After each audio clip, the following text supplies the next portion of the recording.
랜덤 값을 저장하는 방법에 관해 학습해 볼게요. 자바스크립트는 기본적으로 랜덤 값을 저장하기 위해 mass.random 함수를 지원하고 있어요. 이 함수는 0을 초과하고 1 미만의 소수점을 출력을 해줍니다. 그래서 실행을 해보시면 이처럼 1 미만의 소수점이 나오게 되죠. 때문에 원하는 범위의 값을 저장하기 위해서는 추가적인 연산 작업이 필요해요.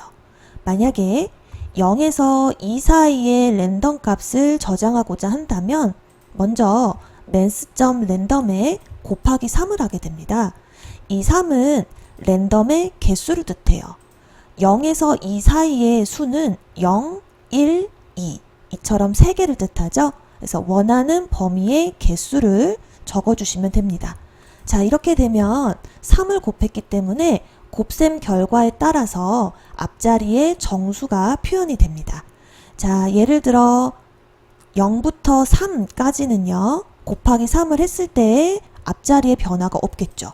그런데 4부터 6까지의 경우에는 곱하기 3을 했을 때 앞자리가 이처럼 1로 변환이 되고요. 나머지 7, 8, 9의 경우는 앞자리가 2로 변환이 됩니다. 자, 하지만 아직 실수이기 때문에 정수로 변환하는 작업이 필요해요. 그래서 마지막으로 mass.flow를 통해서 소수점을 버리게 되면 이와 같이 0, 1, 2의 랜덤 값을 저장할 수 있게 됩니다. 그래서 정리를 하면 mass.random 함수에 우리가 표현하고자 하는 랜덤의 개수를 곱해주고요. 그리고 이 결과를 mass.flow로 감싸주게 되면 원하는 범위의 정수 형태의 랜덤 값을 취할 수 있게 됩니다. 자, 그러면 예제로 다시 돌아와서 자, 예를 들어서 우리가 1부터 6 사이의 주사위의 범위를 구하고 싶다라고 하면 1부터 6 사이는 랜덤의 개수가 총 6개이죠. 그래서 먼저 6을 곱해 주시고요. 그리고 정수화 작업을 위해서 mass.flow로 감싸줍니다. 자, 하지만 아직 수의 범위는 0부터 5 사이의 숫자로 이루어져 있어요. 우리가 시작값을 1로 바꾸기 위해서는 더하기 1이라는 연산 작업이 필요합니다. 그러면 0부터 5 사이의 랜덤 값에 1을 더함으로써 1부터 6 사이의 값을 취할 수 있게 되죠. 실행을 한번 해볼게요.